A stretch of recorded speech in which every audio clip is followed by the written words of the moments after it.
Do you want to live in a democratic society, or do you want to live in the society we have? Which, remember, is not a democratic society and is not intended to be. If you take a course in political theory here, I'm sure they'll teach you that the United States is not a democracy. It's what's called in the technical literature a polyarchy.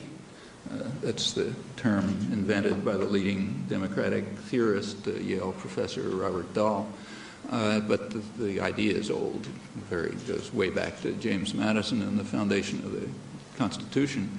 A polyarchy is a system in which power resides in the hands of those who Madison called the wealth of the nation, the responsible class of men, and the rest of the population is fragmented, distracted, allowed to participate. Every couple of years they're allowed to come and say, yes, thank you, why don't you continue for another 4 years. Primary goal of government is to protect the minority of the opulent against the majority.